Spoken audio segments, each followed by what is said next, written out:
when you're dealing with a situation where the hospitals were being overrun in New York, intensive care units were being put in hallways, you have to do something that's rather draconian.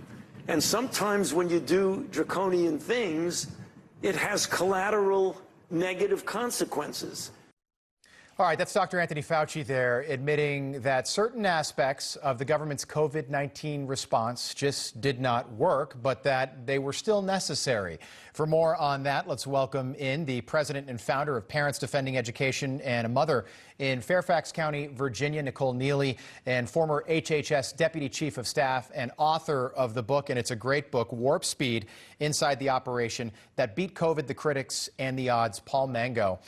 Good morning to you both. Paul, I'd like to begin with you. Dr. Fauci, right there, unequivocally admitting that shutting down schools and closing businesses and changing the culture of the American economy was the wrong decision, but that it was still somehow necessary. Can you attempt to explain that to us? Well, Rob, when I hear Dr. Fauci speak, I'm often reminded of the quip that just because you're certain doesn't mean you're right.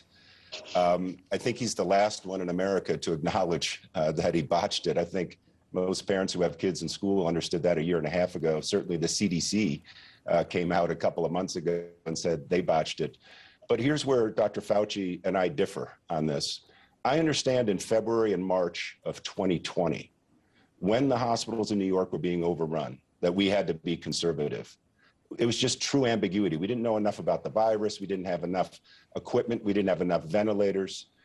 But how about August and September of 2020? How about January of 2021? Kids should have been back in school in the fall of 2020 when we knew much more about the virus. We knew it wouldn't affect kids. We knew we had equipment. We knew we had ventilators. And he persisted in the lockdowns and the mandates. So I think I can excuse him for February and March, but not for the balance of 2020 and 2021. So I'm with you. Fine. So we first hear about COVID in February. It starts affecting us, Nicole, in March. I thankfully lived in Florida at that time. My kids were right back in school after that original 14 days to flatten the curve or whatever it was. It was ridiculous. But Ron DeSantis said, well, wait a second. Hold on. We know this is affecting the elderly and people that are overweight. And we knew that back then. Yet schools now, people are wearing masks, and we are 3 school years into this. Nicole, what do you make of the way Dr. Fauci is trying to recharacterize history? It is reprehensible that a government agency or a government agent is calling children collateral damage. These are children's lives. This is not, we need to break a few eggs to make an omelet. We have a lost generation of American children who we have seen mental health issues. We have certainly seen massive learning loss. The NAEP scores came out recently and found just tremendous drops. And let's be honest, proficiency rates even pre-pandemic were not great. There are thousands of children who just didn't show up altogether. The ones who have been disproportionately hurt by these lockdowns and school closures and virtual schooling have actually been minority children and disadvantaged students. And so the same people who have been screaming equity from the rooftops as a reason to get rid of and restructure government programs are the same ones who have hurt the very audiences that they purport to want to save. It's absolutely appalling. Yeah, and I've got, I've said this before, the last time you were on, Nicole, I've got a 3-year-old who's been in a mask the entire time he's been in school, and it's affected his ability to speak. His speech is not where his older sister was at the same age. It's really scary. Are we going to get through it? Yes, but there are not thousands, Paul, millions of parents in the same boat that are dealing with the fallout of decisions made by Dr. Anthony Fauci. Yeah, Rob, there are 75 million American children 18 and under, 75 million. 1,400 have died from COVID. Of those 1,400, over 2/3 of them had serious underlying health conditions.